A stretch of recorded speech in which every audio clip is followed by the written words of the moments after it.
Awal mula bangun usaha kayak gini tuh gimana ya? Oh, awal mulanya itu tadinya kan saya kerja di pabrik tuh. Terus karena kan cuma basicnya menjahit.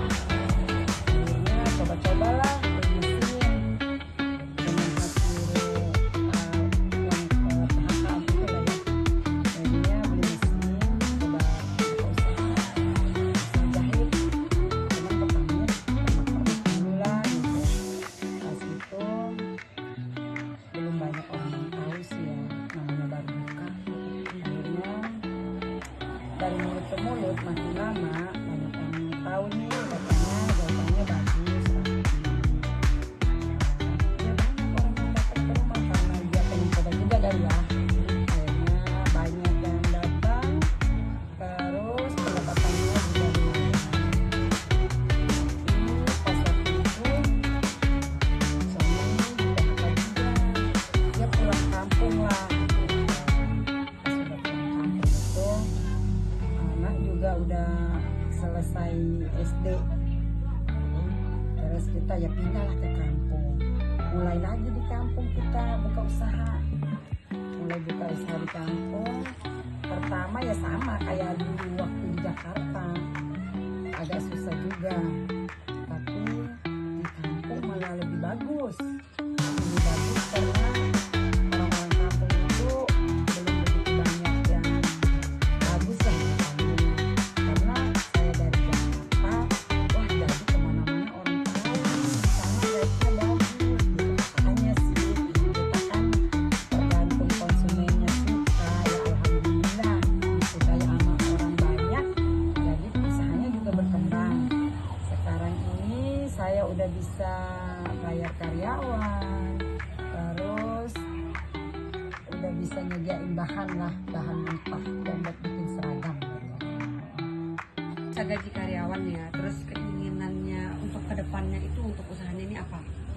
Pengen punya tempat yang lebih luas lagi sih biar bisa lebih produksi banyak, karena sekarang ini kan udah mulai beli bahan sendiri, terus menyediain bahan buat seragam sekolah, terus seragam orang nikah gitu.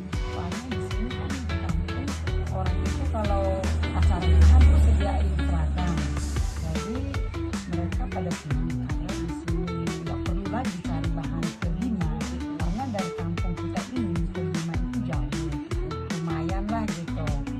Dengan adanya saya yang buka usaha terus menyediakan bahan, mereka ya alhamdulillah senang, terus pendapat mereka ya bagus, dan juga bahannya kan dari Jakarta belinya, jadi kualitasnya lebih baik lah dari mesin dan kampung.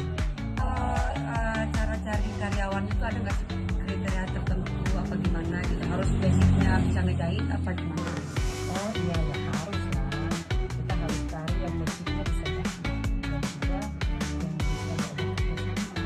Kan belum tentu juga yang bisa jahit itu kita nyambung omongannya itu loh, yang kita harus cari itu yang bisa diajak kerja sama dan juga kita arahin dia itu ngerti nggak.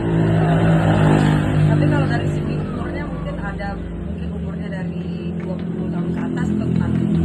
Enggak ini sih kalau masalah umur ya, asalkan dia masih mampu bekerja dan juga pengetahuan untuk menjahitnya itu bagus ya, kasih kerjaan.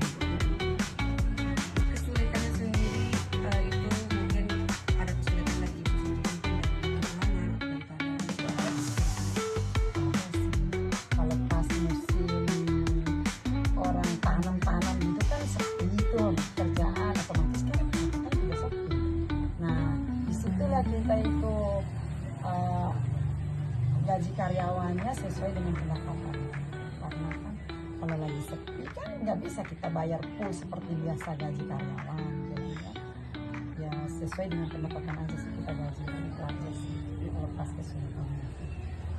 Tapi ini pertanyaan agak sensitif Ibu. Kalau misalnya nih pembagian uang keuangan untuk keluarga sama UMKM ada cara tersendiri apa ibunya bagaimana? Oh ada. Kalau pendapatan itu hasil pendapatan semuanya itu dibagi tiga. Pertama, 25%-nya itu buat kita simpan tabungan gitu. Terus 25% lagi untuk modalnya. Nah sisanya itu kita bisa buat gaji karyawan dan juga buat belanja hari-hari lah gitu.